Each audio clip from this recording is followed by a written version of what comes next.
Hello అమ్మా. ఇప్పుడు లేచావానే? Tea ఎక్కడుంది, కనిపించట్లేదు. ఈరోజు పనిచేసే అమ్మాయి రాలేదే. చిన్న పనుంటే బయటకు వచ్చాను, వర్షంలో ఇరుక్కున్నాను.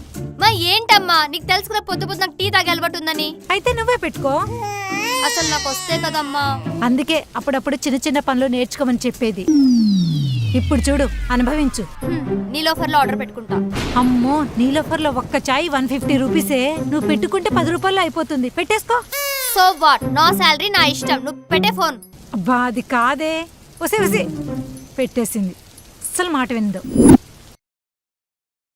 అమ్మా బృందా, కొంచెం మార్కెట్కి వెళ్ళి కూరగాయలు తీసుకురావే. ఏంటి వాటి కోసం నేను అంత దూరం వెళ్ళాలా? అంత దూరమా? వీధి చివరే కదే. వీధి చివరమ్మా, 300 మీటర్స్. లిస్ట్ పంపు, ఆన్లైన్ లో ఆర్డర్ పెట్టేస్తా. ఆర్డర్ పెడితే ఎక్స్ట్రా చార్జెస్ పడతాయే. 10 మినిట్సే కదా, ఇట్లా పోయి అట్లా వస్తావు. పో అమ్మా, నీకేం తెలీదు, నేను ఆర్డర్ పెడతా పో. నువ్వు మారవే. నేను ఆర్డర్ పెడతా. సడన్ గా కాల్ చేశారు, ఎక్కడ పని అక్కడే ఉంది. బృందా, బృందా. ఏంటమ్మా? మామయ్యలు సడన్ గా లంచ్కి వస్తున్నారంటే కొంచెం ఈ వెజిటబుల్ కట్ చేయడంలో హెల్ప్ చేయి. ఎవరు? నేనా? ఇన్ఫ్లుయెన్సర్ నమ్మా. అయినా నేను కూరగాయలు కట్ చేయడం ఏంటి? పాతకాలం లాగా కూరగాయలు కట్ చేయడం ఏంటమ్మా? వెజిటబుల్ కట్టర్ ఆర్డర్ పెట్టుకుందాం, సరేనా? ఏంటే ప్రతిదానికి షార్ట్ కట్ వెతుక్కుంటున్నావు పని తప్పించుకోవడానికి? అమ్మా, టెక్నాలజీ డెవలప్ అయినప్పుడు మనం కూడా అప్డేట్ అవ్వాలమ్మా. ఇలా ప్రతిదీ మిషన్ మీద ఆధారపడితే నువ్వు బతకసరాలా తయారవుతావు. అది నీకు తెలియట్లేదు. అయినా రేపు ఒక ఇంటికి కోడలుగా వెళ్లాల్సిందనవి. ఇలాంటి చిన్న చిన్న పనులు కూడా చేయకపోతే ఎలా? రేపు నన్ను అంటారు. అమ్మా, వంట చేయడానికి వంట మనిషి, పని చేయడానికి పని మనిషి, ఇల్లు క్లీన్ చేయడానికి వాక్యూమ్ క్లీనర్, బట్టలు ఉతకడానికి వాషింగ్ మిషన్. ఇన్నుండగానే కష్టపడి పని ఎందుకు నేర్చుకోవాలి? ఎలా? దేవుడా, దీనికి బుద్ధొచ్చేలా ఏదో ఒకటి నువ్వే చేయి స్వామి.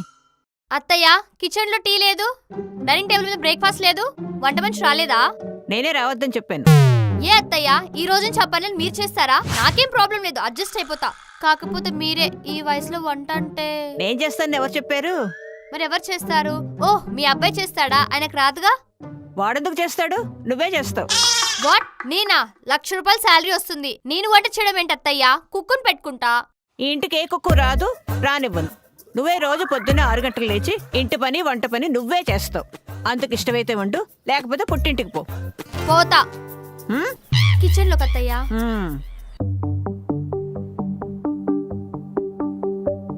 ఏంటమ్మా ఒక్కతివే కూర్చున్నావు? ఊరికి అత్తయ్య.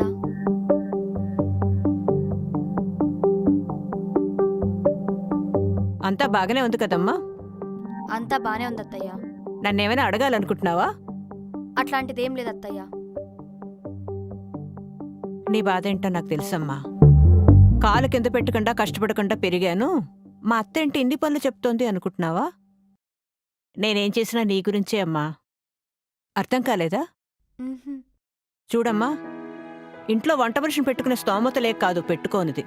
కష్టపడి ఇంటికొచ్చిన మొగుడికి వండి పెట్టిందనే సాటిస్ఫాక్షను, వండిన వంట బాగుందని మెచ్చుకుంటే భార్యకొచ్చే హ్యాపీనెస్, ఇవి ఆర్డర్ పెట్టుకుంటే వస్తుందా? ఈ రోజుల్లో భార్యాభర్తలు విడిపోవడానికి కారణం ఏంటో తెలుసా? కమ్యూనికేషన్ సరిగ్గా లేకపోవడం. అరే, వంట చేయడానికి వంట మనిషి, పని చేయడానికి పని మనిషి, ఇలా ప్రతి పనిలోనూ మూడో మనిషి వస్తే ఎలా? ఒకరు కూరలు కట్ చేస్తూ ఒకరు వంట చేస్తూ ఉంటే వాళ్ళ మధ్య కమ్యూనికేషన్ పెరుగుతుంది. పడుకునేటప్పుడు ఫోన్లు చూస్తూ కూర్చోకుండా ఒకరి చేతులు ఒకరు పట్టుకుని కష్టసుఖాలు మాట్లాడుకుంటూ ఉంటే వాళ్ళ మధ్య అండర్స్టాండింగ్ పెరుగుతుంది. ఇలా ప్రతి పని చేసుకోవడం వల్ల వాళ్ళ మధ్య బాండింగ్ పెరుగుతుంది, రిలేషన్షిప్ స్ట్రాంగ్ అవుతుంది.